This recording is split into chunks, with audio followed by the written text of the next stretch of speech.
I just got back from the UK and I brought home just so much tea and ate my weight in clotted cream. Incredible. I think that is a lovely use of free will, frankly. 100%.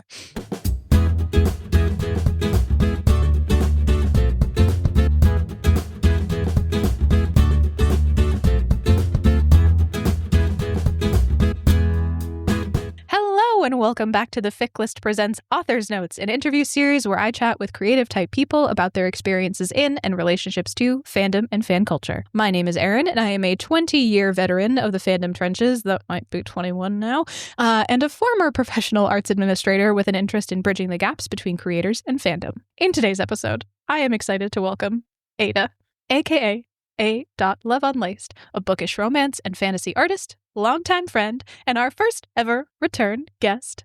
Hello, Ada. Oh, I'm really happy to be back, and I didn't know it was your first ever return guest. That makes me feel very special. I'm thrilled because we haven't spoken on the podcast in like a number of years, and like so much has changed in the landscape of fandom, the world, and like It's been a wild ride. Yeah, real fast. So I feel like we're gonna have a lot to sort of like unpack now as compared to then, like have some comparisons, and just like it's always lovely to speak to you. And I think a lot of what you do talk about is so important right now, like right in this day, right this second, like right and tomorrow. So I'm thrilled. Yeah, I'm really excited you're here. For those who maybe didn't listen to our previous episode, which you should, go back and find the other one with Ada in it, or who aren't familiar with your work, who are you? What do you do? Can you give the listeners a little bit of an intro? All right, so I am a professional fan artist. So I started drawing in fandom years ago, and now I mostly illustrate for romance and fantasy novels. I like to introduce myself as a professional pornographer because that's mostly what I do. I love that. Yeah, it makes conversations get really interesting and fun, or the person runs away and it filters out what would have been a conversation anyway. That makes sense. Yeah, really great way to introduce myself at like my partner's college graduation. That was a good time. Actually, that would be so great. If I didn't know you and you said that, I'd be like, tell me more. Wait a minute. So yeah, I might have interest in your work. I draw butts for a living for the most part and have a really good time doing it. I have a background as a therapist, so that kind of informs how I'm drawing things and having a good time. So how would you personally define or describe fandom? I should quantify that this question came from a conversation we had with Chuck Tingle, author Chuck Tingle, who is a darling, but also was like, had a wildly different interpretation of the word fandom itself than what I think Alan and I were expecting. Not like wildly, I guess. It might be hyperbolic, but had just a different relationship to it. So I really always like asking this question now to be like, when you see the word fandom or someone talks about fandom, what does that mean to you? I think about anytime people are loving things exuberantly, but doing it in community. So like a single fan is not necessarily a fandom, but the minute you're talking to another person about it, you are engaging in the act of fandom. And I think of it more as a verb than I do as a collective noun. I like that a lot. That's a really nice way to put it. And that is more similar to how I think of it. For those of us that didn't listen to that episode, what was the Chuck Tingle explanation? His basic argument was that there is no clear line between the creation and the fandom itself. Like it is all one sort of orbis of creation itself. And so like fandom is just whatever you are engaging with the art as. So like it was less of a like I think of it as like a thing that I do with friends, and he was like, no, like your interpretations of my work is equally as valid. You can't make money off of it, but like it's equally as valid as my interpretations of the work. And so we are engaging in this act of fandom together, and that's really more what it was. And we were like, oh, okay. Oh, that is wildly interesting. Yeah, it's something that like has to be social by nature. And it was really not in his interpretation. Yeah, an individual response to a piece of work can absolutely have validity on its own. It doesn't need behind it. I think like fandom itself is about building connection and community. Granted, I am like so intensely a marriage and family therapist and very much a systemic thinker that like no, everything is about community and connection with other people. Like, I forget individuals can exist. Yeah, you're like, no, there's always two people in the room. Always. I got the sense that it was partially also a generational thing where I have no idea, genuinely have no idea who Chuck Tingle is behind the pink bag. Like, We did not see Chuck. It was entirely a phone call. So the greatest mysteries. No idea. But he did say, he was like, I think I'm a little older than you guys. And for him, it was like he didn't really have an online community so much as like he was getting the compendiums about Star Wars or like the engaging with like the source text directly and then getting everything that he could from that and like really engaging with it that way and building his own like inner world before he ever really got involved in like making other friends or connections around stuff. So I think that was part of it too, was like it was a pre-internet version of fandom for somebody who, I don't know where he's from, but like did not have access to like the early fan conventions, for example, until like later in his life. That's really cool because we are the generation raised by Tumblr. Mm-hmm. Like I had fandom friends in the real world as a child, but I didn't, like there was no way to separate it from my experience of the internet because I always had the internet. Right. No, and I'm the same way. Like my fandom journey started when I was 11. So, I mean, I had the internet at that point. Yep. I had Quizilla for better or worse. Right. So speaking of backgrounds and the differing backgrounds of fandom, what is your background with regards to fandom? I know a good chunk of this. I'd be interested to know more specifically about fandoms you engaged with growing up, where you're at now, if there's anything that you consider yourself in the fandom for back then or now, or some combination of the two. Like name drop a couple of like the big ins for you. Yeah, so I am born into this. This is my... Like, I'm a fandom Nepo baby. Yeah. I was listening. You said that last time, and I was like, yes. Somebody said, everyone's a Nepo baby of something. And I was like, oh, I think mine is just being a huge nerd. Because the reason my dad reads English is that the Spanish X-Men comics were slightly more expensive. And he was like, fuck this for this like extra 10 cents or whatever. And so learned what he considers a unmusical guttural language. He's not wrong. He's not wrong. Not wrong at all. Just that disdain to save 10 cents on an X-Men comic. And I grew up in the Star Trek fandom. That was the big one. Mm-hmm. But like that's kind of where my family was able to meet each other. Was we all happened to really like sci-fi fantasy. And so I grew up with the Lord of the Rings movies and the Buffy, Firefly, the things that were popular at the time that have aged pretty horribly. But yeah. Well, in a lot of ways, the creators have aged poorly. Yes. And then if you go back to the source texts, there's great value in it still, even if some pieces of it are dated. But like, it's really Joss Whedon. It's like, yeah. By creators, I mostly mean Joss Whedon. Yeah. I was like, look, I'll name drop. It's fine.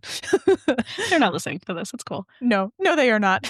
And if they are, why? I have questions.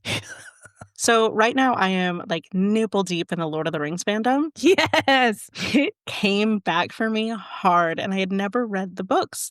My parents like really encouraged us to read, but don't either of them read at a particularly high level. And so I just missed that. My dad read me The Hobbit when I was a kid. And oh my God, I love the books. I was live reacting the books to my friends as I was reading them. I am like a pure Haldir fanboy. I think Celeborn is just Ken. Like I have a lot of deep opinions that don't make any sense to anyone because these names are nonsense. Yeah. I'll be honest with you. I don't know jack shit about Lord of the Rings, but your joy brings me joy. My husband was at a Magic the Gathering because he plays like on the circuit. It's kind of wild. Like he's deep in that world. Yeah. And finds a Celeborn the Wise card and goes, oh, can I take this? My partner is really into Lord of the Rings fan fiction. And everyone around him was like, wait, the fan fiction? Yeah. And I'm like, yeah. Do you need 2 million words about Thandril, who is Legolas's dad, getting railed? Because I have that. I can solve that issue for you. I have so much of it. In the time, a lot of words about it. Incredible. In the time in between, I think, our last episode and now, I have read Sansuk, the large Lord of the Rings fan fiction that went unfinished for a long time and then got finished. And our friend of the pod, Evelyn, hi Evelyn, was like, hey, we're going to talk about this for my episode. Start reading it now. And then I binged it the night before that we recorded. That is a project. That was a mistake is what it was. Absolutely. They were right. I should have read it a week before. Also, how much of that did you understand? Because everything has like 3 names. It is not a clear and easy fandom. None. I mean, like, I got the through line of it because it's about like fucking basically and like falling in love and like enemies to lovers stuff. So like I got the emotional arc of it. I just had most of the time I had no idea about the context or any like who, what. I was just like, okay. And they're like, we're at this pit battle. And I was like, I bet that's important.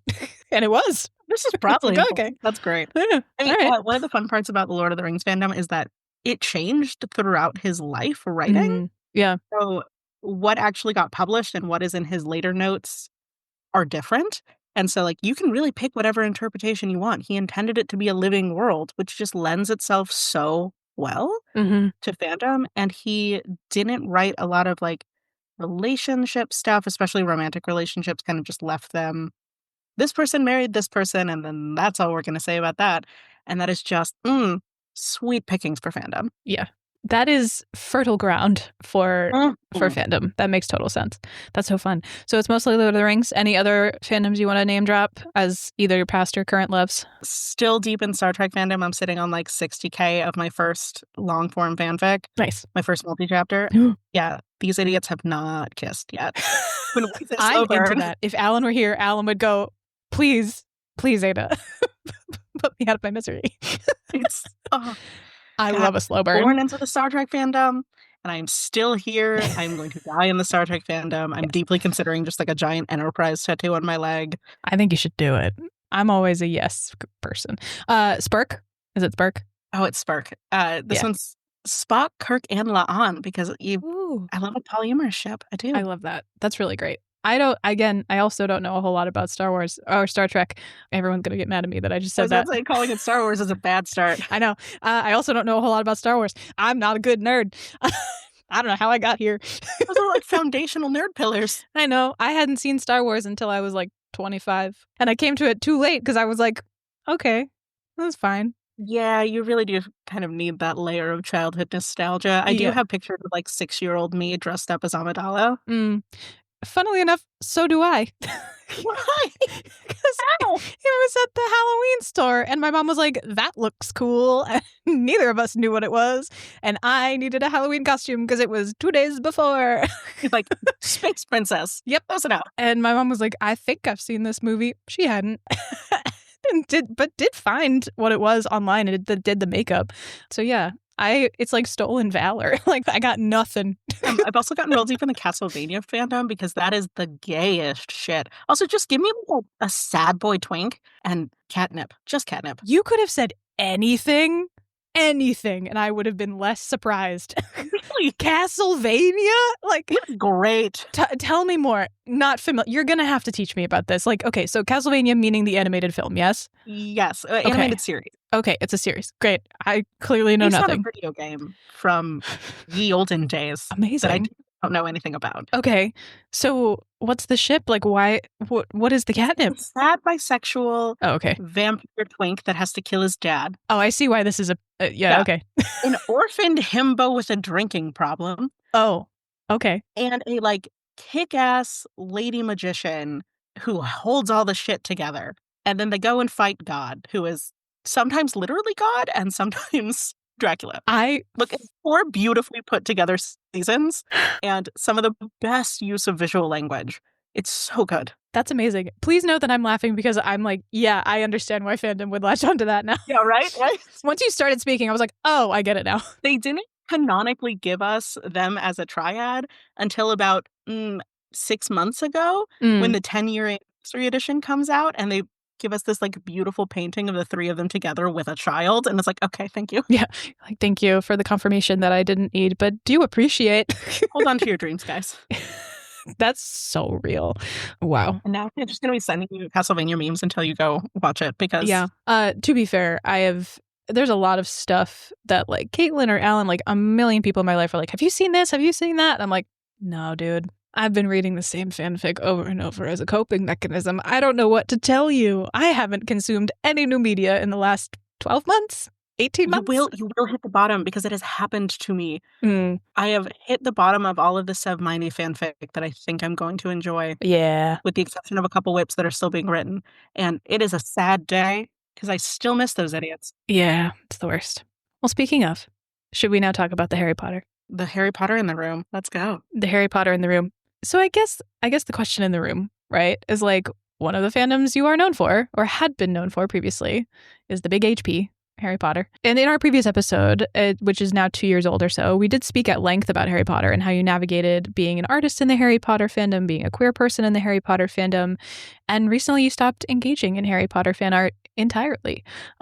Could you speak to that a little bit, both why you made that decision and how it's impacted your art and your business? Because I think that's a really fascinating and important thing to talk about, because you too have business also involved in that. Yeah, it's really weird straddling the line between being a professional artist, a professional fan artist, and a fan, and somebody who wants capitalism out of fandom as much as possible. But to talk about the Potter of it all first, I just stopped enjoying it. Mm-hmm. I got to the point where I was only making it for money, which didn't feel good. And after the pandemic, the community really started to whittle down. And so I was already missing some of the social engagement that made it worth it. And I just stopped having a good time. Yeah. So I stopped making it. It started feeling more like work. And also, one of the things that I was watching happen is corporations starting to get involved in fandom, specifically around Harry Potter. So I don't know how familiar you or your listeners are with the Hermione controversies happening, but there are 3 traditionally published novels that are being published through big 5 publishing houses. Like, these are not small independent authors. These are big, these are large checks being written for these books.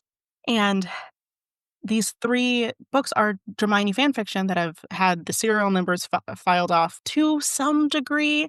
Honestly, one of them left his name as Draco, and they are one for one. I've read some of them, and they are not different from the fan fiction. And the publishing houses put out these Edelweiss is the platform which booksellers can look at to then help promote books. And they put out fact sheets about Hermione that had like number of TikTok views, number of AO3 hits, hyping, like, look how much untapped money and potential there is in Hermione. Use this to then sell this traditionally published novel, which is bananas. And anyone who knows of the days of Anne Rice is like Right.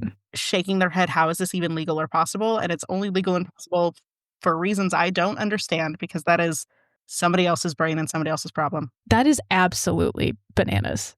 Like, to anybody who lived through that. Yeah, that's wild. They didn't have to do it either. Like, all 3 of these books stand on their own. Right. Just could be original fiction because they're all post-Hogwarts, like significantly post-Hogwarts. Yeah. They didn't have to do that. It could have been a like piece of fun fact that you learned in an interview once. Right, which is really how most authors have been handling it, as we've shifted away from like, oh, you can't talk about fanfic at all, into, oh yeah, this is like a fun marketing thing, but it is still like kind of a wink, wink, nudge, nudge secret if you know, you know. Exactly. Which, which even then I thought that was pushing it.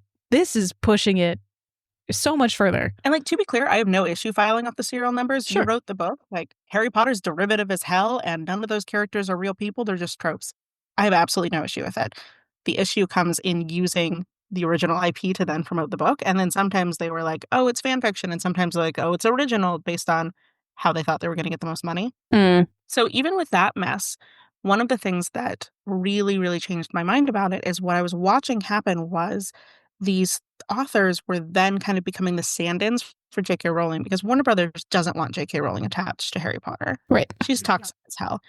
They try to push her away from it as much as they can, and she's like latched on like a horrendous barnacle. So these authors are being pushed to the front and are kind of like turf washing. Yeah. They're like greenwashing this property so that you can then think about, these books or fan fiction or fandom at the front of Harry Potter and not have to think about J.K. Rowling in the back doing things to kill people. It is definitely a way of removing some of the accountability of the original author to be like, but these people who ostensibly could be queer or are otherwise like, look at these folks over here. Like, don't look at the turf behind the curtain.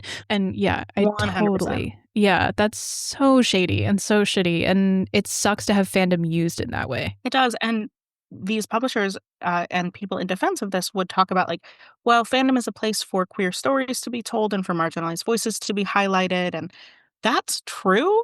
And the things that you are publishing are Draco and Hermione fanfic. Yep. Like, not all of those authors are queer, but that ship definitely isn't. And it's also for money. Like, let's be honest. This is no longer fandom once there's money involved. Like, there's money involved. Or at least fan fiction, I should say. Oh, and also, let's mention that one of them is a chattel slavery romance, which I need white women to stop reading and writing slavery romances. Yeah. I try not to shame people. I can understand where people come from with all of their own things, but like, I think we do also have to then have a conversation about why? Like, why is that so popular? Why is it so popular specifically with white women? Like, it's worth interrogating. And then turning that into a traditionally published book with all of the backstory of the fandom aspect of it and that's... I think we've lost the line between private and public. Yes. So I will not judge somebody's AO3 history because whatever your kinks and fantasies are, that's excellent. That's between you and your computer monitor. Yeah. I don't have a place in that. But the second you put it onto a, like, literally a Comic-Con stage and you're talking about it, like, you need to be really aware of what you're promoting, and you're promoting an ideology around slavery and the owning of bodies that isn't okay. Yes. Thank you for clarifying that. That was a much, much appreciated way of framing the discomfort that I was sitting in. It's almost like you're a professional. Almost like the therapist hat comes out on occasion. I do like the idea of just talking about, fandom smut. It would horrify some of my grad school professors, and that brings me joy. I think I stand by it. I think that's a great idea. So they stuck it, Professor Redacted. I'm doing a whole panel on tentacle porn. I absolutely would.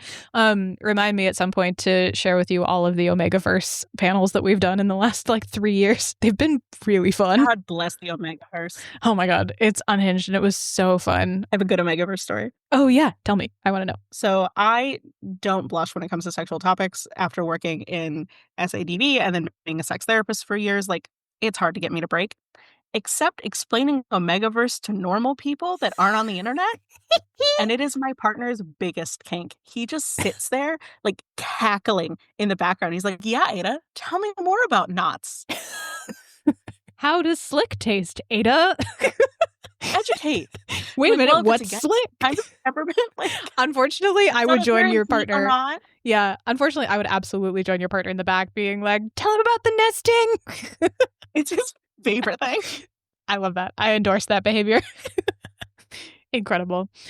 Similarly, I had to get really comfortable really fast talking about stuff because we just had these panels about Omegaverse, and I was like, anyone can come in, so we're gonna get these people who come in, and it's like, this is the first they're hearing of it. And most of the people who showed up, I think, were familiar with it. Like, I don't think we got a whole lot of total newbies, but I do think we got some people who didn't know as much about it as they thought they did. So we had GIFs and graphics. We were like, so this is a knot. And they were like, wah! We're like, you asked, babe. That's so good. It was really fun. They were 18 plus panels, by the way. They would have to be, yeah. I remind myself that some children are allowed in some spaces, and don't come near me, children. I put that in all of my convention applications. Do not put me near a YA author. Nobody wants that. Yeah, we had a similar conversation. Unfortunately, so New York did this very well. They carded people at the door for our 18 plus panels.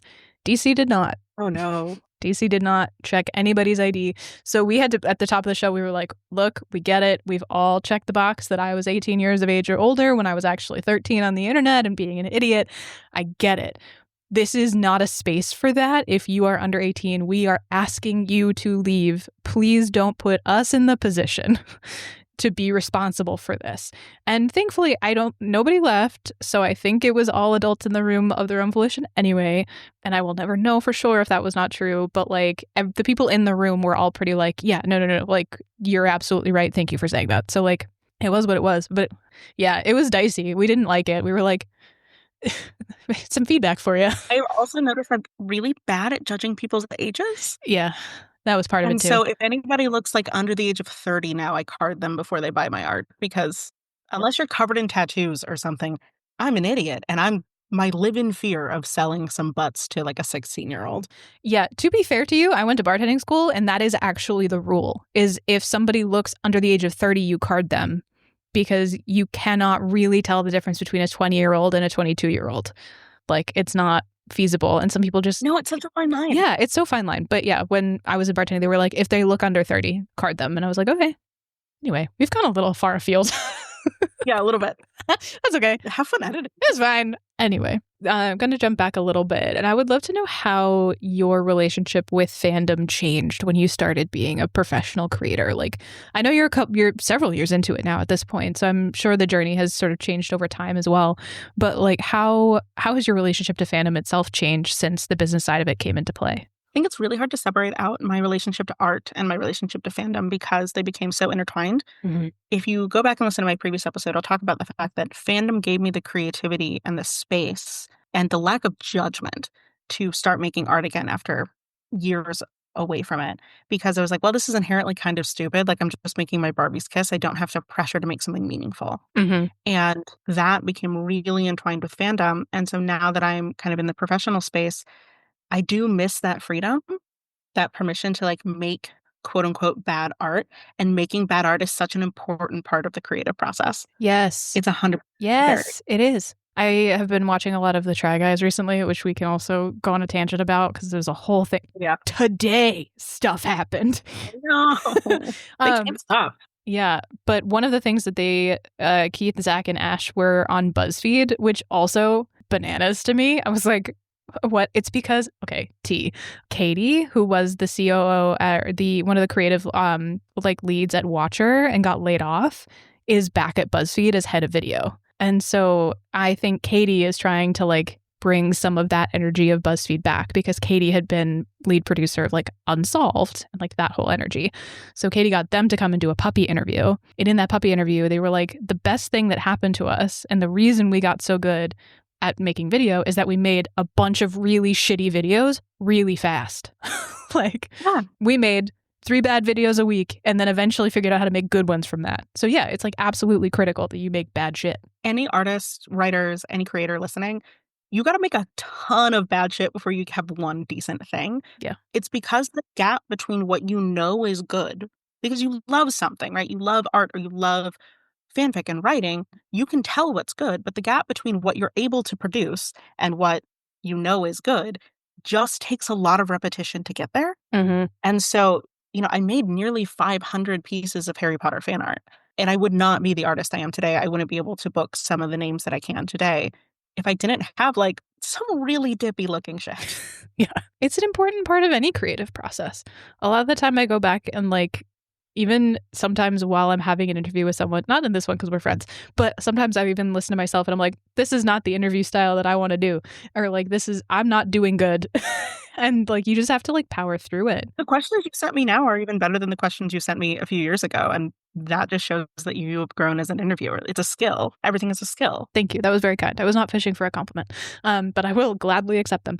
And so, yeah, it's just been any creative process. Yeah, it does absolutely take a whole bunch of bad to get to even a bit of the good. And I miss that freedom because now I'm working on more commission pieces than I am personal pieces, and I just can't fuck up somebody's commission. Yeah, that's tough. And I also can't give them something that they didn't expect. So I want to experiment with some new styles. I feel myself getting a little bit itchy about trying some new things, but I'm not going to do that on somebody's commission because they hired me to make a specific thing. Right. That makes sense. So it's like a balance of your interests and your creative energy as an artist versus like the expectations that come along with a business. 100%. And I find myself kind of missing some of the fandom stuff. I told myself I wasn't going to make non-paid smut, and I didn't for a long time. But then I am so deep into, this is horrible to admit, Fandrew Legolas smut. I'm sure. Oh, it's terrible. It's fine. It's so good. It's so good. There's a Harry Potter author named Sarah's Girl who wrote a very famous Prairie piece called Turn, who also left the Harry Potter fandom and is currently writing in Lord of the Rings, and we're having these parallel journeys. Nice. And I'm deep into his like 30 pieces of Thandrel smut. And so we'll be making art for that. Who's Thandrel? I know Legolas. His dad. Oh, interesting. Yeah, King of the Woodland Realm. Got it. Played by unbelievably sexy Lee Pace. Oh, all right. Now I understand. I'm on the track now. Yeah, Albert movies are terrible. The best part of that movie is that his elk cannot stay on its mark. Oh. The horse they used was just really, really finicky. And so he's delivering these really epic lines as his moose just like the circles. It's just like, hello. Yeah, it is the best part of the movie. They are absolute trash, but Lee Pace is very hot. Yeah, I mean, Lee Pace is objectively a beautiful human. As is like Orlando Bloom. I don't know too much about Orlando Bloom now, but like, yeah, I get it. Yeah, right? Yeah. And something about like, fucking away your daddy issues, but like with your dad, I'm like, this is a train wreck. I can't look away. Yeah. Again, some things require some reflection, and some things are between you and your computer screen. I mean, to be fair, incest is the most popular kink in the US. It's also what gave us AO3, and people don't like hearing that, and they don't like talking about that. I really forget about that. That's why we have AO3, children. It was Wincest shippers. It was Wincest. Who were literally like, fuck you, I'm not going to self-censor my own fic about these fictional... Yeah, they're not real. Fictional characters who are played by two not real brothers. It's like, they're not even related in real life. And like, I'm allowed to play with my Barbies in this way that squicks you out. We're going to make our own little play place. And now we have AO3. So, know your history. I really need... Know your history? Yes. I really need both people and corporations to realize that the consent of fictional characters doesn't exist. Right. So Patreon put out these really strict guidelines about what is and isn't allowed on the platform. And one of them is that everyone must be over 18. Everybody must be actively consenting, and saying everyone in this situation consents doesn't count. So if I draw somebody with like a slightly pained expression, that has gotten taken down. And I'm like, it doesn't matter. These people don't have consent. They're not real. Yeah. They're Barbies that I'm smashing together. Right. And like, to be so clear, we should absolutely be having real and nuanced conversations about protecting real life people, especially minors, but also just everyone. Fictional characters are not the reason that shit's bad. Yes. Like, I promise you, it has nothing to do with it. So we need to have a very real conversation about real life sexual harm. Fandom ain't it. Fandom ain't it. And no one's willing to talk about that. Art in general, not really it. Nope. And like, I'm much more interested in talking about the culture, like the permissive culture at large about sexual violence. Let's talk about that. Let's talk about our fucking president. You want to talk about that? Yep. No? Okay. Never mind. Cool. One of the things that you learn pretty quickly doing sex therapy is that, people will come in with kinks that'll freak you out. And you're like, oh, is this person a danger? Is this going to be a problem? And then you realize that the jump between thinking about something or fantasizing about something and the jump to actually doing something is really big. Well, and people have moral compasses that tell them that these things are not to be participated in real life. And if somebody's moral compass does not do that, then yeah, let's have that conversation. But I think by and large, most people engage in fantasies for reasons that have almost nothing to do with actually wanting to do it. And you can probably speak to that more as a professional, but like, I think a fantasy has more to do with you, frankly, than it does with enacting violence or anything on anybody else. Oh, absolutely. Also, most things are consumed by the people putting themselves in the place of the victim, not the perpetrator. So like, you're barking up the wrong tree to begin with. Yeah. I do understand the concern that fiction or art will move the Overton window and make something look more acceptable than it is, because that's true. Art can move the Overton window. Sure. But that's only true if the only thing you are consuming is fiction and art. If the only consumption that you have is these kind of dark pieces of fiction and you're not in community with other people, you don't have friends, you don't have a family around you, you're only consuming the warp world of dark fiction, yes, that is going to change your perspective. Nobody's doing that because that would be literally impossible to do. So it comes with this assumption that art will somehow outsize community engagement, family, friends, everything else. But it's a really easy thing for us to blame and point the finger towards of like, oh, bad things wouldn't happen if somebody didn't consume this terrible piece of art that I morally disagree with. That sort of prompts me to make a connection to, I don't believe that this is a true thing, but this idea of like a quote male loneliness epidemic or whatever, to me, like, that's not for real. That's bullshit. Stop making it my problem. Stop making it my problem. But I think what is true is that we collectively, regardless of gender, are becoming more isolated. And that was accelerated by the pandemic for sure.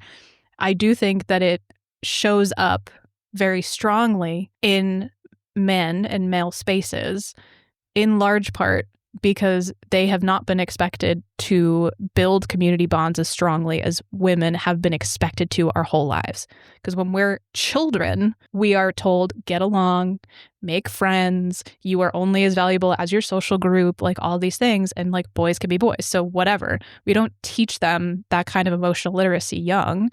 And then we get surprised when all of a sudden they're 30 and their only social group is fucking 4chan or whatever it is. I'm like, yeah, I can see why that aspect of things is accelerating, because we just have not invested in the emotional literacy specifically of like assigned male at birth people. My frustration with framing it as a male loneliness epidemic is that it truly is an everyone loneliness epidemic. The difference is that people socialized as female tend to kill themselves and not other people when it goes wrong. Yes, absolutely. The reason we're focusing on men is because that is where the like mass danger lies in a country that has really ready access to firearms. Absolutely. So that's what I mean by like, stop making it my problem. Mm-hmm. Men, work on your shit. Make friends. Yep. Do it, I promise. And that's why feminism is for anyone, but we can't get into that conversation because then we'll be here for another 3 hours. Anyway, I guess this is a great sort of conversation segue. Since we're already having the deep conversations, let's just keep going deeper. Since our last episode, we have absolutely found ourselves in a much accelerated socio-political climate. I don't think anybody is surprised to hear me talk about that. I think it's something that we're all sitting with, and I'm certainly like ripping my hair out watching things happen. I have a number of things I want to talk to you about as an artist and there's just like a fellow human in the world. But I guess one of the sort of first questions that comes to me is like, how has your experience specifically as an NSFW porn artist changed or evolved since last we spoke?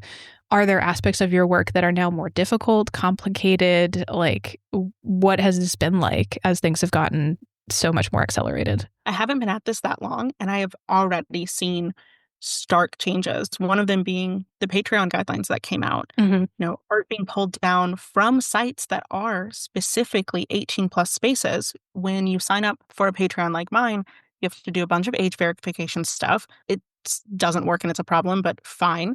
I will give you my government ID so that I can pay my bills. And I'm still getting stuff pulled down because it has the word cock in it. Because it's saying, oh, this is sexually gratifying work. And I'm like, your platform is for sexually gratifying work. That is the agreement I have with you. And you are flagging it for being sexually gratifying. What are we doing here? Mm-hmm. Or disallowing certain kinks, disallowing certain relationships. My gay stuff gets flagged way faster, surprising nobody. Mm-hmm. I've also found that I am at this point of number of followers where I get community guidelines violations almost every time I post. Mm-hmm. So I had 9 in a row get taken down, and I've just kind of given up on Meta. Yeah. Because if you're going to take down things that don't have anything showing, it is just like a shirtless man with a statue in front of his junk. I don't know what I'm supposed to do with that. So there's this huge push to get any NSFW pushed into tiny dark corners of the internet that I don't want to be in, or take access away from everybody. Which again shoves people into very seedy corners of the internet. It's never going to go away fully. So oh, absolutely not. Yeah. So it's like then people have to go searching for it in places where it's not, like, not to keep coming back to AO3, but like the reason AO3 has such an extensive tagging protocol is because back in the day, kids, you would click on a lemon and sometimes it'd be cute little smut, and sometimes it'd be like really hardcore bondage, and there was no way to know. There's no way to know until you were in it. You don't know what dice you're rolling. Yeah, you learned as you read, which when you're 13 and an idiot is not great. I do appreciate the proliferation of content warnings. Yes. And how easily accessible those are, even in published books are doing them at this point. Yeah. And big 5 publishers are doing it more as a like, we're trying to cover our asses and flow with the cultural change. But I do appreciate, like, I want to know if I'm in for anal fisting or not. Yeah. It's just a good heads up. It is. Because sometimes what I'm here for, sometimes that trigger warning sells the book. Yes. It is polite to warn your readers of anal fisting, I think. I think that's just a kindness. But like, I remember this would have been, when did I graduate college? It would have been somewhere in the realm of 2012 to 2015. I remember the conversation being so pointed about how trigger warnings ruined plot surprises and how stupid I thought that was. Yeah, it's real dumb. It's so dumb. I was like, this is the first time y'all are ever hearing about tags, and I need y'all to get on board because it's actually really great, and here's why. So it's really interesting to see the needle move on that. And like, I do totally agree. I think content warnings and trigger warnings are a really important and incredibly useful thing. It's just really funny to be part of a fandom, like fandom history, and be like, glad y'all are getting into it 30 years later. Like, yeah, we've been at this a long time, guys. Yeah, it's actually really nice to know about stuff. Like, it's really helpful. And it doesn't, it's two cakes. I want to know, how did you talk about anal fisting? I don't know. One of the things that's killing me is you can't even use words anymore. Right. There are so many words that I have just put in a post thinking it's going to be fine. Sometimes they're not even sexual on the occasion that I do something safe for work, and they get pulled down because everything has to be coded now. So I do kind of hate that we have to talk about sex in terms of like eggs. As a linguist, I find it so interesting, like deeply, deeply fascinating that I would have kids come into my office and talk about like grape. And it took me a minute to figure out what that means. And the fact that we are having to change our language around censors. I also hate that we have to change our language around censors. I deeply hate it. I think it is honestly disrespectful to the intelligence of us as a whole. And I think we need to be able to talk about hard stuff, and we need to be able to talk about it frankly and honestly and openly, and not talking about it and hiding it only helps perpetrators of harm. Absolutely. Yeah. And even when it's not, as the stakes aren't that high, sometimes I just want my cute little smutty smut to find its correct audience, and I can't do that if I can't tag it. Right. Because Meta won't allow gay kissing or anal fisting. I like that we've really landed on anal fisting as our hill to die on. Right, yeah. We're running with it now. But like, that's the thing, right? Is like, this is the argument. It's the crux of the argument. It's like, if you can't say it and you can't be blunt about it, how are people going to be able to appropriately filter their expectations? Which is the whole point you're trying to make, right? Is that like, you should be able to chart your own course and like keep this stuff away from people who shouldn't be seeing it, from specifically like young people who are not of age to consent to this stuff. How can we do that successfully if we can't name it and have spaces that are safe for that, for adults to talk about adult shit? We get to be adults. That was kind of the point of growing up. Yep. And to be clear, I don't want your Facebook feed or your Instagram feed to just like, surprise, anal fisting. That would be terrible for everyone. I do want to be able to put the word in the caption. You know, my friend has a series called Sex Wizards, and that's getting pulled just for having the word sex. And that's not okay. Well, and also, like, it's the same, history is a spiral, right? Like, we just keep coming around to the same shit. And that is exactly how the LiveJournal purge went, is they were like, we're going to ban all of these types of journals. And then it turned out not only to be like fan fiction and fandom, but also like survivors groups, because they were talking about things. And like, so they all got just pulled overnight. And it's like, no, if you just cast a wide net like that, then there's no level of like, there's no discernment. There's no like nuance here. It's just a blunt axe through people's online community spaces. Again, that by and large are pretty good at self-moderating. Like, adults want to be in adult spaces with other adults. I'm sorry, I have no interest in running into any kids in my adult online spaces. And most people don't. And it's not my responsibility as an individual either to protect other people's children from coming into this space beyond my moderation of this space to the extent that I'm able to, right? It's like, how do I more succinctly say that? I have a responsibility to put safeguards in place within our community and maintain rules and boundaries. But like, if your kid breaks it and I don't know about that, I shouldn't be penalized for it. I also deeply believe in kids. And when I say kids, I mean like late teenagers should have access to these things, but it needs to happen inside of a family with monitoring and with conversation. And I'm not responsible for that. Yeah, there's like definitely some nuance there as well. It's like, kids do start becoming interested in sex around puberty and like hormones and all that kind of stuff. And like, they need to have a safe way to talk about the things that they're going through as well. Because if you don't talk about, well, what is sex, then they are more susceptible to harm in a lot of ways. And there is a 17-year-old is not that different than an 18-year-old. And I say that not as a creep, but as a person who can recognize that like a 17-year-old is safer understanding the basics of sex in a safe and respected environment with trusted individuals explaining it to them than not. And that 17-year-old is going to seek out pornographic content, and it's not my job to moderate what that content is. It's the parents. Correct. The other thing that's happening is that porn is legal. It is still legal in the US. And you have companies like Meta imposing their own laws outside of the government. And that's happening in more than just pornographic spaces. But Meta's laws affect me more than my state laws. And that's horrifying. Well, that's also a conversation to be had about the First Amendment. And when does a company have the right? What is protected free speech? Right. What is protected free speech? What role does government play versus what does business play in moderating the public square, really? And like, we're so behind the times in terms of having that conversation. And now AI is part of the conversation that we can't even we're not even remotely ready to have a conversation about ethical AI use because we just can't. Like, we're not even having conversations about human moderators. Like, we can't. Like, it's so complicated and so overwhelming to deal with. Do you want to talk about AI? I do. I just needed to sit here with it for a minute. Thank you for having this conversation with me. You are a trusted friend in this space, and there are very few people that I feel I am able to share these kinds of opinions with and know that they will be met with not judgment and just let's talk about this. And even if we don't necessarily agree on anything or on the same things or whatever, have different perspectives, that safety is really important to me. So thank you. I'm glad. Thank you. Yeah. Oh. We'll see how much makes it in the edit because I don't really want to get hounded. Flames. Yeah, I want people to be able to have these conversations in good faith. Yep. And if we all go around pretending, oh, I've never looked at porn, bullshit.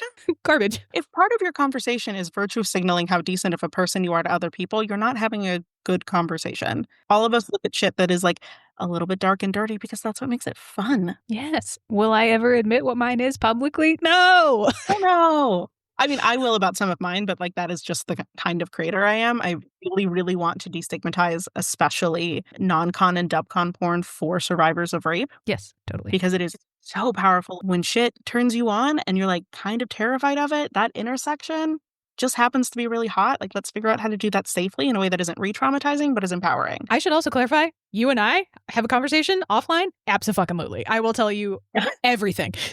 On mic? No. I also love that you're ace as hell, but just it's fun. That's who we are. Okay. Yes. The ace community. Dirty little freak. Dirty little freaks and have zero interest in participating in real life. At least for me. Every ace person is different.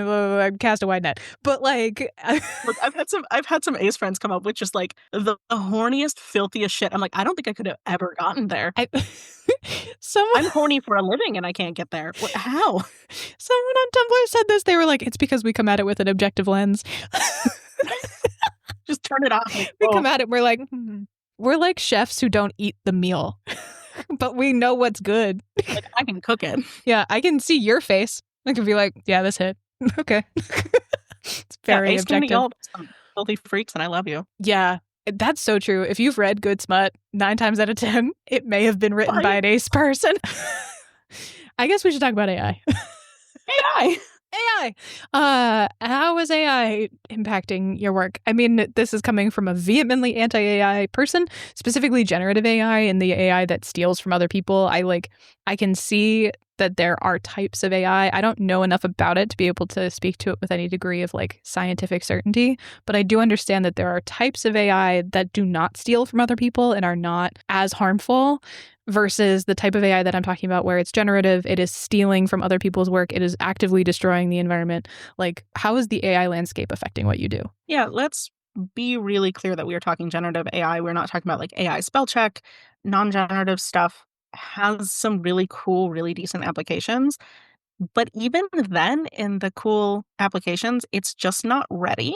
And we are using it for things that it is not ready to do. Mm-hmm. So using it to write legal briefs, to do medical testing, it's not good enough. It has a hallucination problem. And until we get rid of the hallucination problem, which it's not clear there's actually a way to do that, it's kind of useless. Yeah. So not only is it destroying the environment, it's not making anything good. The art sucks, and I hate it. Yeet it into the sun. I will go off on that forever. No, I imagine, I am not an artist, but I imagine it must be incredibly infuriating to be up against just this wall and wave of drivel in your space that it's almost impossible to fight. And I really take issue with this argument that it somehow is making art, quote unquote, accessible to people. Oh, fuck that. Fuck that, right?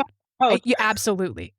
Say it 17 times. Oh, I could not say fuck that louder because as a disabled artist, art is the way I can put my voice into the world. Art is the thing that is accessible to me. And there are so many different kinds of art you can be making. So if you have an accessibility barrier in one aspect of art, you probably don't in another. Right. So like my hands can shake really badly, and that makes, traditional sketching really difficult. There are smoothing tools on digital that let me create things to the level that I want to. And then I've actually leaned into some of the shaking and a really like crunchy line quality in my more traditional work. So there are just so many options for disabled artists that are not stealing other people's work and lighting the earth on fire. Right. Well, and I would also, in addition to all of that, I wholeheartedly agree.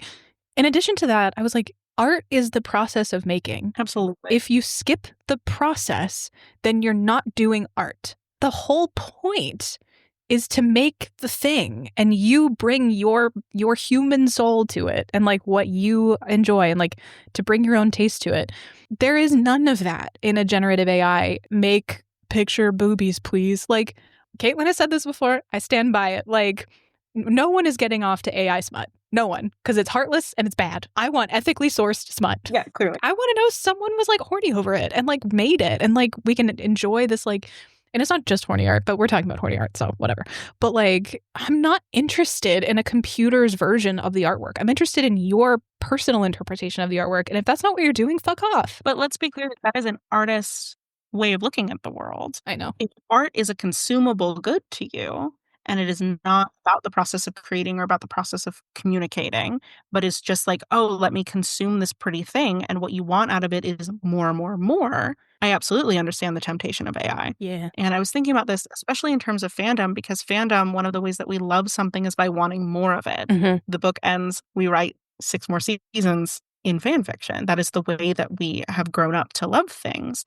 And I think there is a temptation, especially in fandom spaces, that like, oh, I can love it more by just creating more of it. Mm-hmm. There is an absolute want of quantity over quality. And instead of looking for art that is saying something or doing something interesting, you're engaging with it really quickly. You're not engaging with it critically and then moving on to the next one. Yeah, that is a very fair interpretation and a very wise point to make. I can't separate my own like artistic worldview from it, but you're totally right. Oh, I can't either. Yeah. People who look at a piece of art for a second and then move on, I'm like, how? How did you do that? I don't understand. Why did you do that? Like, why did you bother in the first place then? Like, if that's what you were going to do with it, why bother? But in a world where our attention has to go so quickly and there's so much of it to get through and we constantly feel like we're missing something, we have lost the ability to sit with a piece of art for an extended period of time. It's one of the things that I'm envious over authors for, because for the nature of writing, somebody has to spend at least an hour with your work. Right. With mine, people get through it in half a second. Yeah. I'm like, cool, that took me 2 weeks, but fine. Although some people are doing a real dumb thing where they have ChatGPT summarize a book for them and then they count that as reading. And I'm like, friend, no. Friend, no. I hate to tell you this, but and people are like, well, SparkNotes wasn't any better. I was like, I was actively cheating. I knew it was wrong. Okay. No knew that was cheating, guys. When you SparkNotes it and then said you read the book, we all know you would have gotten a low grade or, broken the honor pledge. We knew it was cheating. Right. What happened? I never once claimed that I read the book that I cheated on. Like, I knew the difference. And at the very least, I have noticed that as I hate AI more, my bar for other things gets lower. At this point, I'm like, no, just read the SparkNotes. Yeah. Because at least I know that's correct. That's true. Where you're like, man, the bar is in hell. And we're still not getting lower and lower because at least if you read the SparkNotes, it didn't hallucinate something random. Right. Some person wrote that at SparkNotes and it had to be copy edited and checked and like all of those. They went through a vetting process. And also it was written before AI, so it couldn't have been faked. So like, yeah, no, totally. It's really hellish. And like, it all comes back to capitalism, right? And just like living in the end times of capitalism. And like, we talk about that as a sort of like catch-all, but it is really true that we're like living in this sort of downward spiral, like rapidly deteriorating landscape of like nothing has value anymore. And so like, what's the point? And it's incredibly infuriating and it makes it hard to like get through the day sometimes where it's like, well, I guess I could put 3 hours of work into this thing knowing full well that some asshole is going to put 2 seconds of work into it and probably get more credit for it. This is bullshit. It is also so hard to get away from because I don't want it. I don't want every time I'm doing a search or an Instagram search. Like, I'm looking for smutty Legolas fan art. I don't need an AI summary of who Legolas is. Right. If I'm Google searching it, I probably know. Yikes. It's just bad. Everything is bad. So AI is showing up a lot in bookish spaces because I go to a lot of these conventions. Some of it is artwork, especially book covers that people have, or a lot of merch, and it's all stolen work. It's all AI. And it's hard to sniff out. I've gotten fooled a handful of times, and the excuse that I'm seeing from people is like, oh, well, I just paid a designer to do it. Or, oh, I just bought this design on Etsy. And then they don't check whether or not it's AI. And I think that's a really hard thing to plan around because I think craft has a place in convention halls and in artist alleys. You know, somebody who's putting a design on a t-shirt or like on a physical object, like that's all craft. That's really cool. I don't want it to not be there. You don't have to design your own thing to be there. And I need to be completely sure that the design you put on there isn't somebody's stolen work. Yeah. And I think about that too, like the stealing of art did not originate with AI, right?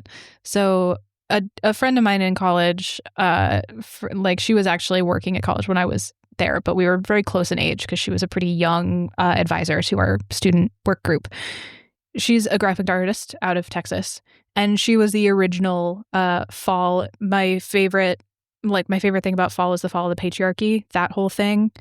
Yeah, she was the OG who made that with like the leaves and the print. And it immediately got stolen and put everywhere. And that had nothing to do with AI. That had everything to do with people wanting to make money off an idea that wasn't theirs. And she had no recourse. And it sucked big. Because, like, what are you going to do about that? And I feel like AI really allows, like, gives permission to a lot of people to feel like they're entitled to doing that to somebody without any of the immediate, like, oh, I went to their website and I stole the thing. You know what I mean? It like removes the like act of stealing and makes it seem okay when it's super fucking not. So it's proliferating really, really fast. And people can make all these justifications about it because they didn't go to that Instagram and fucking rip the art and steal it. Like, and it sucks. Yeah, it's this nice little plausible deniability. Yeah, it sucks. It's still tough, guys. If you steal all the ingredients for a cake and then bake that cake yourself, you still stole the cake. Right. And like, I think the only thing that's going to stop... Jean Valjean has words for you. Jean Valjean went to prison for our sins. Is that what I want to say? All right, I made myself laugh with that one. That was pretty good. You just start a heresy? That's cool. Do we? I'm agnostic. It's fine. And so the whole thing about it is just like so infuriating. The only way to actually stop it or meaningfully stand in the way of it is if booksellers, the community, people who engage with art take a really, really firm stance and don't just throw away their responsibility and, you know, have that plausible deniability of saying, oh, I didn't know it was AI, and so I'm not going to care to check. Those people are making it actively harder to fight against. Yes. Because as long as the community says, we don't want this, as long as there's no money in it, that's how we get it out of these spaces. One of the cool things about Wizards of the Coast, and there are very few cool things about Wizards of the Coast, they are just like constantly a dumpster fire. They do Magic the Gathering, and they said, we're not going to do AI art. We know how important the art is to the legacy of our game. And then some pieces got caught out for being AI, and they didn't realize that the artists that they hired were using AI. And the community was pissed, and they lost money on it. And that's the only way we can actually hold this line, is if a bunch of us say, like, I'm not going to buy it. Absolutely. It unfortunately also, like, I hate to say it, does seem to also fall pretty heavily along the same kind of ideological lines as a lot of other things where, like, lefties are really against it. Do you not want this to be another culture war? It feels like it is, though, in a lot of ways, because, and in large part because culture wars are fueled by money, and lefties love us. We're not on the money side. Nope. So, like, we come at this cash and human empathy. Yeah, like, we come to it with like moral values and shit, which is great. But like, the right comes to it with fucking billions of dollars, and they have a vested self-interest in protecting those billions of dollars and continuing to find more ways to squeeze everyone, let's be clear, not just the lefties, but also their own people out of every last dollar before they abscond to wherever next place they're going to go. And it just like... Oh, it's just because we're all a bunch of grifters. Yeah. AI bros are just the new snake oil. And I don't know why most of them want to name themselves after Lord of the Rings. Like, yeah, Tolkien would have hated you, Palantir. What are you doing? The Palantir is actively evil. Like, what? Yeah. I can't decide if it's intentional because they think their audience is so dumb that we're not going to catch it, or if they're so illiterate in that way, like culturally illiterate, because they don't think critically. Because, like, there are certainly a large number of people who have chosen money over critical thinking. Absolutely. Let's be clear. And so I'm like, do you think that the Death Star was good? Like, do you... Like, you're playing the Imperial March. What do you think is happening right now? Right. And I unfortunately do think that, like, a fair number of them really do side, or at least they think they're Luke Skywalker, which is a wild misreading of the situation. I do, not to be one of those, like, old people yelling at clouds, but we are in a literacy crisis. Yeah, we super are. It turns out firing all of our teachers and defunding our schools for the last couple decades would do that. And I think we are really starting to reap the reward of just decimating the American education system. Not to be super conspiracy theorist about it, but I think that was absolutely intentional. I absolutely think that was intentional. This idea was not something that I cooked up on my own, but I do really believe it. I think there was a real era where, in this country specifically, from approximately the 30s to the mid 60s, early 70s, where intellectualism was a real big, huge threat to the systems that be. And in large part, it was able to be threatening because most people, like, or a good chunk, I should really clarify, a specific demographic of people in this country had their needs met for really the first time in this country's history. And the people who also didn't have their needs met were very, very, very aware and very critical of the systems that were keeping them down, and able to be really cohesive in naming those systems and fighting those systems very intelligently. And the Reagans of the world saw that and they went, oh, fuck. Like, we can't let them read, because when they read and when they learn, they start to figure out that we're the fucking enemy.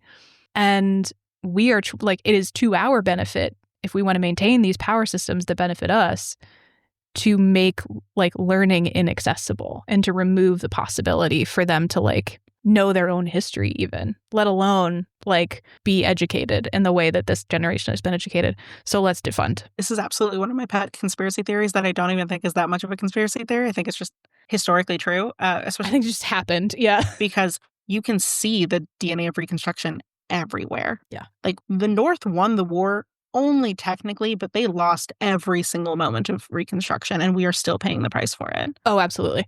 I could have an entire 3-hour conversation about how it is the failure to uphold the consequences of secession with the South is like a direct, like, it's a direct line to Jim Crow, which is a direct line to redlining, and like all of the crises through the 80s and 90s, which is a direct line to where we're at now. Like, really? It's so clear to anybody who's, like, paying attention. And that's why they don't want you to talk about it in school. I loved growing up in the South because I moved up here and then realized everything I learned was wrong. Yeah. I'm a damn Yankee, right? I'm from Massachusetts. I don't think I learned much better than y'all did. Like, I really don't. Because Massachusetts loves to pretend that they are not racist as shit. I can name the one kid in my class who wasn't white. It's just as fucked up there. They're just better at hiding it. And, like, I'm just not interested. Like, I don't think it's a conspiracy at all. I think this has all been very intentional. And, like, it's a way of destroying. This is me. Can you tell that I've spent a lot of time in my very lefty labor chorus being like, they're trying to instill division in the working class because they know there's more of us than there are of them. But it's true. But it's true. You sound like you're fashioning your tinfoil hat, and you're like, wait, but I know. I do. I sound like a rabid conspiracy theorist. But, like, if you look at the arc of this country, and I can only really speak to this country too, like, other places and other cultures have their own, like, arcs through similar things, but, like, really speaking about United States history, you can also take this back to, like, the robber barons in the late 1800s, where it's like, this is now, like, we are just in the same cycle that we were then, and it got really fucking bad. Yeah. Guys, let's stop rolling back labor laws. Like, this is getting cartoonish. Yeah. Like, I thought we decided a long time ago that we didn't need children to lose their hands and minds. Like, I thought that was a thing that we thought was bad, actually. But here we are. I guess that we're fine. Yeah. We're also fine with exporting our child violence to, like, the Congo, which is a conversation for another day. But, like, that... brown kids don't count, and someone's going to take that clip of me saying that and then just, like... Yeah, truly. That's kind of why I tend to not get too deep into certain topics on the internet, because I'm like, the last thing I need is someone taking this and, like, out of context and contacting somebody. I don't know. I hope that our listeners would never do that, but you also never know where things reach. All that said, it's bad. Like, seeing the threads, seeing the sort of natural conclusion of where we've been for the last, like, 40 years is very scary for anybody who's paying attention, I think. Also, and here's my little tinfoil hat moment. This is only going to get worse as climate change hits and resources become more scarce. Like, I don't actually see a path forward for us where we stop being so... Because, like, post-World War II, Germany kind of got its shit together for a hot minute.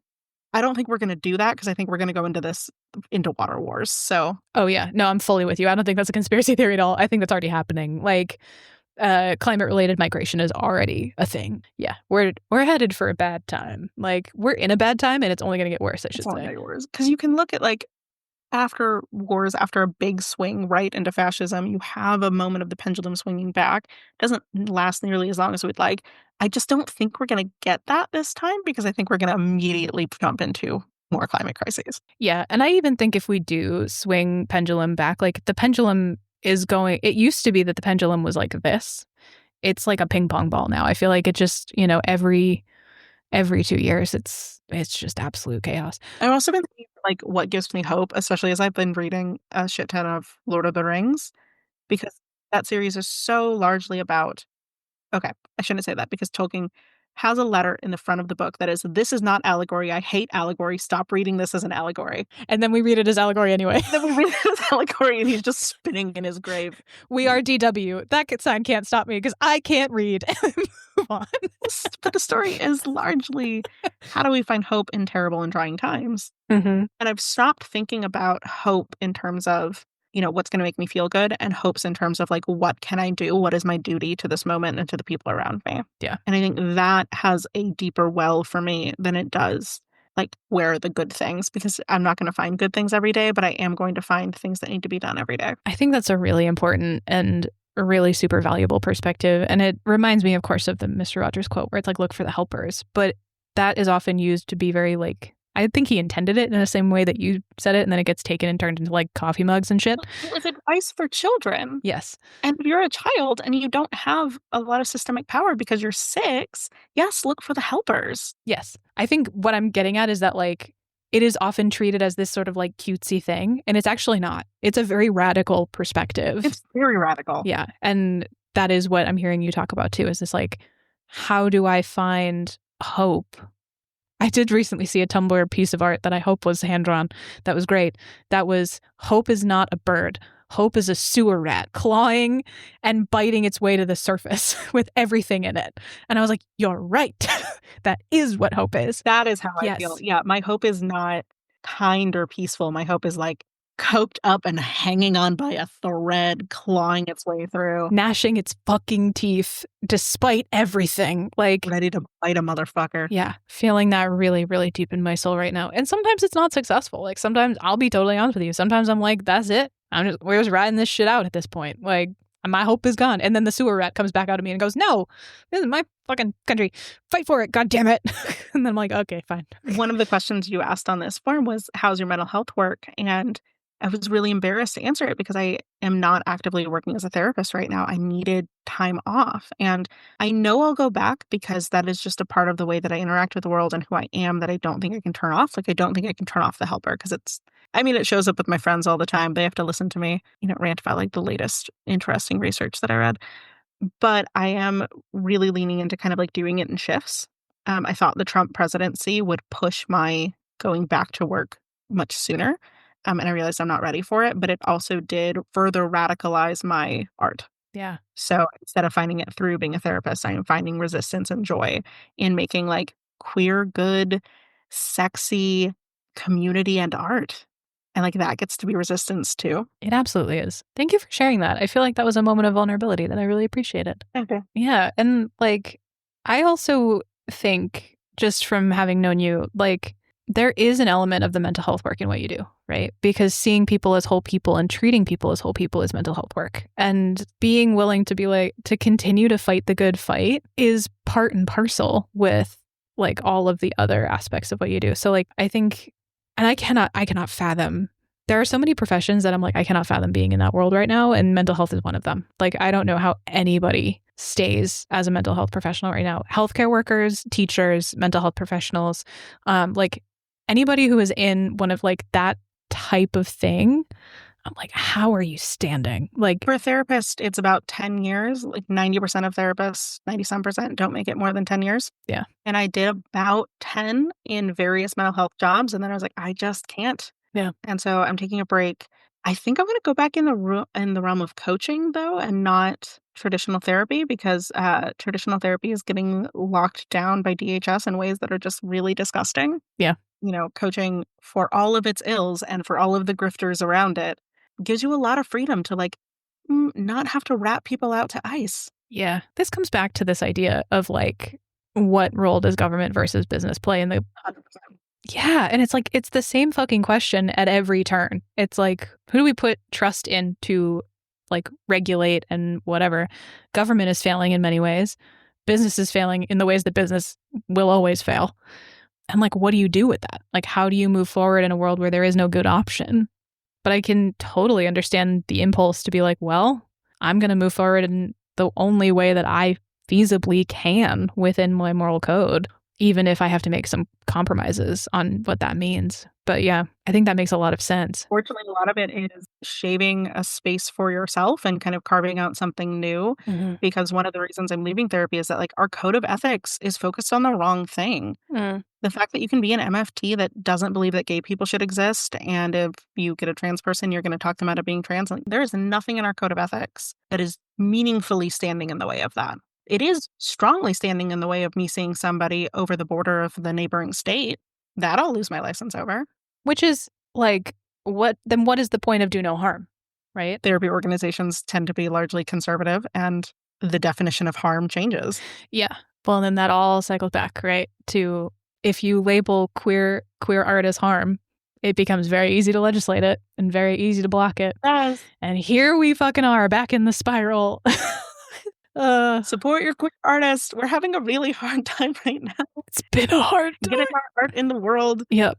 Ada, it's been really magical talking to you. I do have one more question from my main set of questions that I ask every interviewee, and I really do love it. And you might have a sort of unique perspective in this, especially, I guess, as somebody who interfaces in convention spaces with authors a lot. I'd be interested to hear your conversation about this, but it can be really from any perspective. Is there anything you wish fandom understood better about being a creator? And vice versa, is there anything you wish that folks who do the creating better understood about fandom and fan culture? I really need people to know that creation is not endorsement. Mm-hmm. They are different things. I create things that I don't endorse all the time. And what I mean by that is like there are certain kinks, especially dark kinks or dark fiction, that are intended to be fully fictional. And that is not my endorsement of these things or my belief that they are okay in any way. Mm-hmm. It is my carving out space for things, for people to explore things that are terrifying or oppressive or painful in a way that gets to be sexy and fun and non-traumatizing. Mm-hmm. So like, yeah, I'm out here making like some real dark smut. That does not mean I'm okay with actual harm being done to people. Mm-hmm. And the belief that you can actually read someone's work and figure out what their political beliefs are, or say, oh, they do or don't endorse something. If you pulled that shit in like a college English 101 class, like you're feeling that paper. Right. Those are some basic literary skills that we have lost.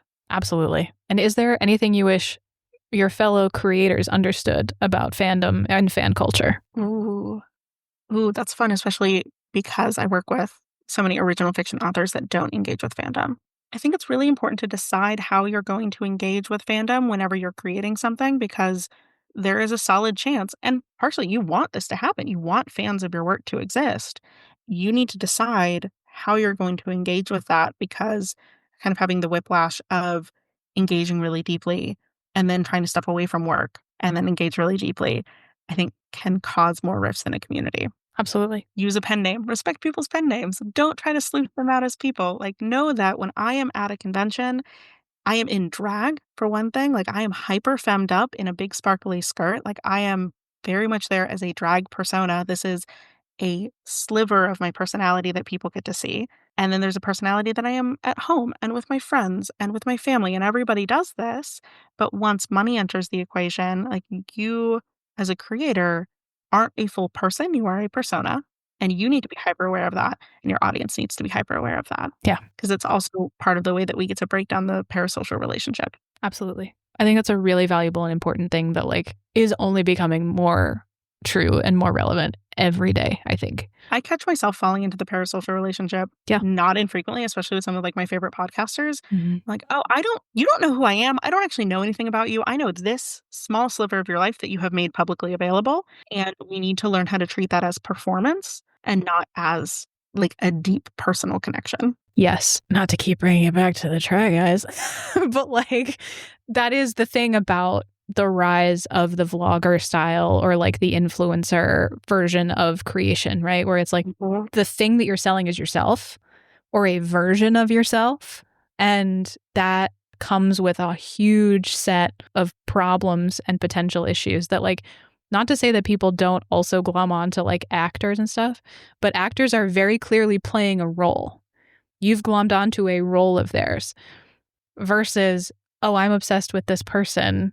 And it's like they're speaking ostensibly as themselves. And that is the thing that I'm obsessed with. And that can be very, very dangerous and very, very difficult to distinguish and discern unless you are very cognizant of it and aware of it all the time. So yeah, it's a real problem and it's a real danger. I think people are really afraid to admit that because they fear it takes away from the authenticity. But I want to be clear that like I'm showing up in this interview or at conventions or anytime that you're meeting me, I am still my authentic self. I am just a version of my authentic self. You're not going to see the self that goes to like a corporate job or that hangs out with my parents. Right. Because I'm not going to see the version of you that hangs out with your parents. Right. It's really not different than me going to my job and being job Aaron. No, it's not. And it's really not. Still getting a very authentic me. I'm not changing my opinions or shaping myself into something I'm not.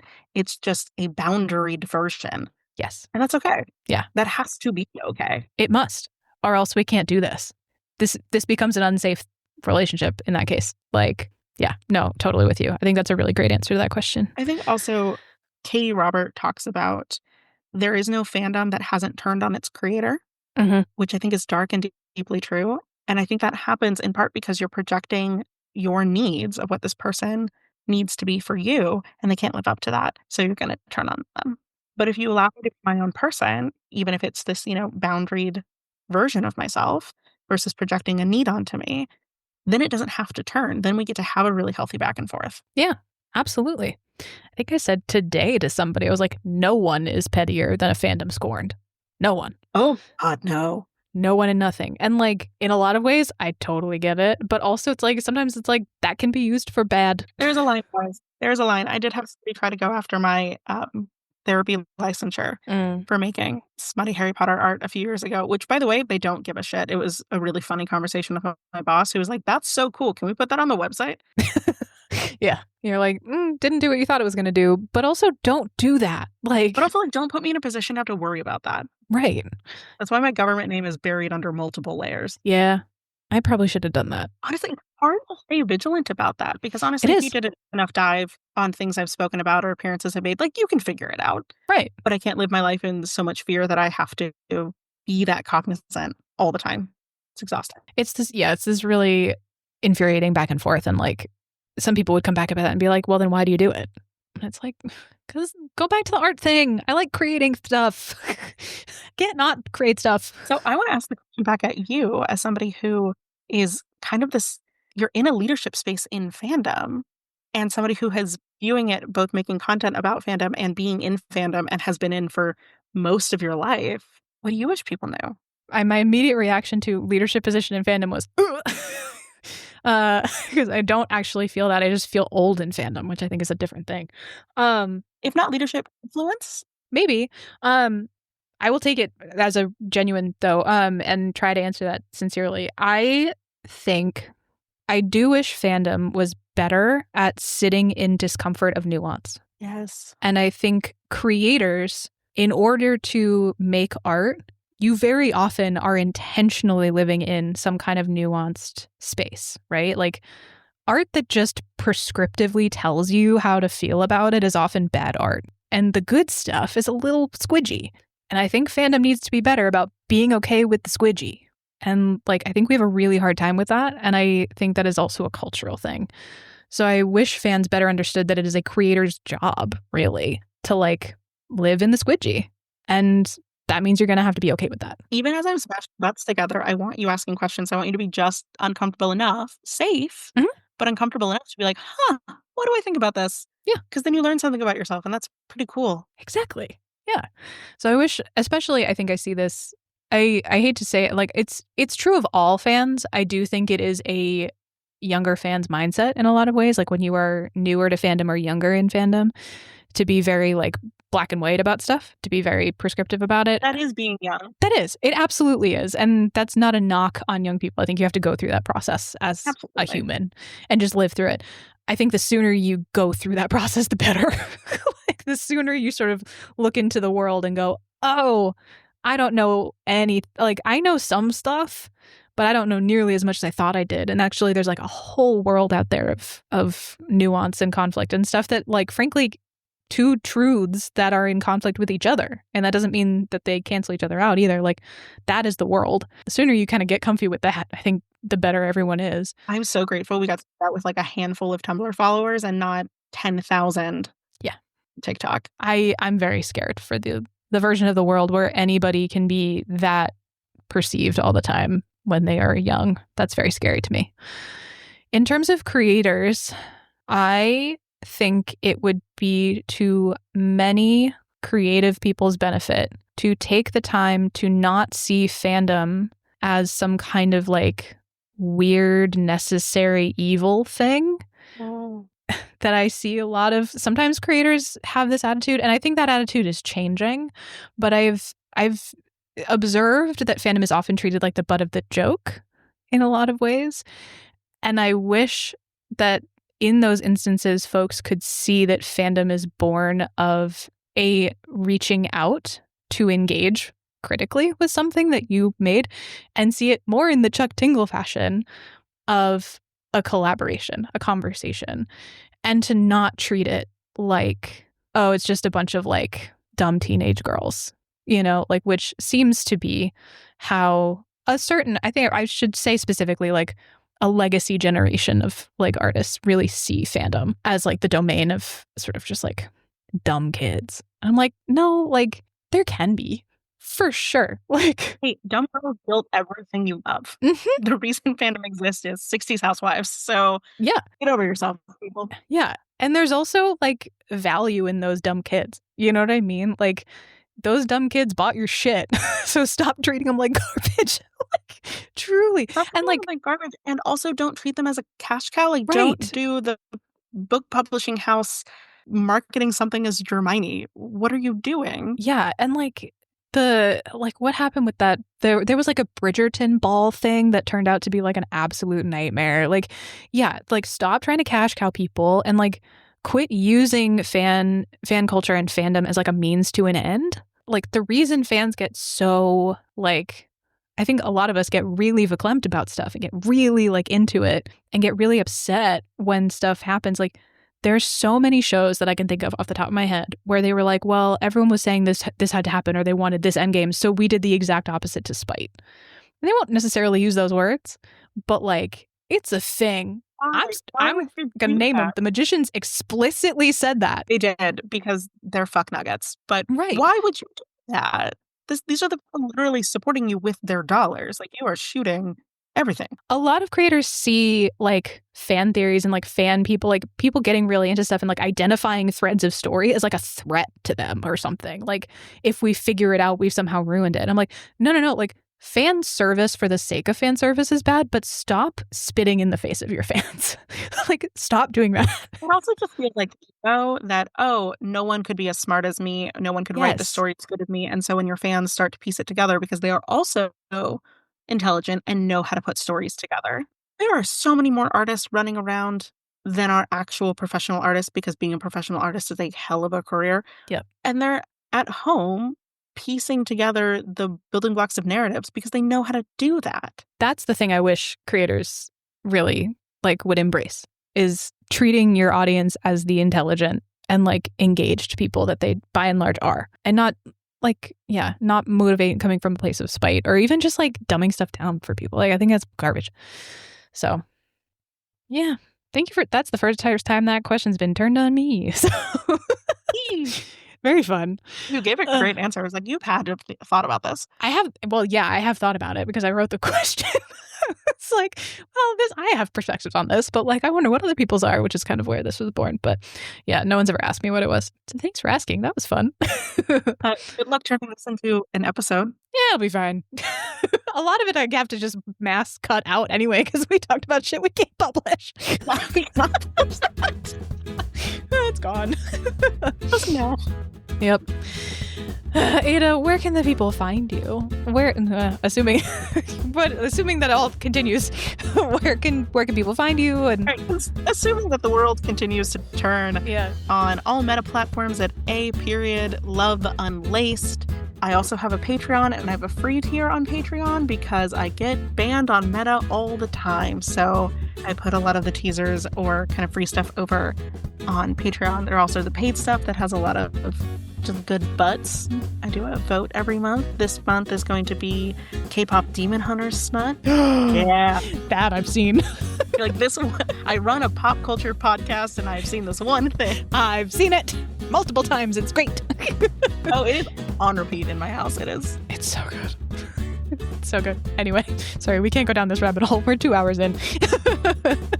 Find me on Instagram and Patreon.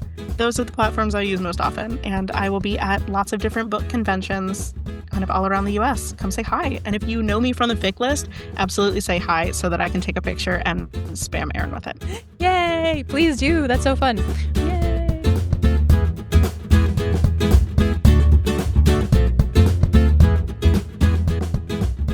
Thank you once again to my friend Ada. Oh my gosh, my friend Ada, who has been not only our first and most lovely return guest, but also extremely patient, as I have put off and delayed and had taken so long to get this episode out. For context, we recorded this so long ago, and they have been so patient, and you know what, was so down for when life got in the way, and I'm so grateful for this episode to exist. It was such a joy. So please go follow Ada everywhere and everywhere. Also, thank you to our darling Ko-Fi supporters. It has been a year of truly way more gifting and generosity than we could have ever imagined. So I just wanted to shout out our most recent folks. 2 folks gave one-off or single donations through our Ko-Fi, Zach and Maggie. Thank you so much. We appreciate it so much. Maggie, I saw that you said that we have been keeping you company during your workday, and I love that for all of us involved. So thank you so much for sharing that. And of course, our darling friends of the pod, Dion, Allie, Leo, Danielle, Rose, Sly, and it looks like Charlotte came back. Hi, welcome back, Charlotte.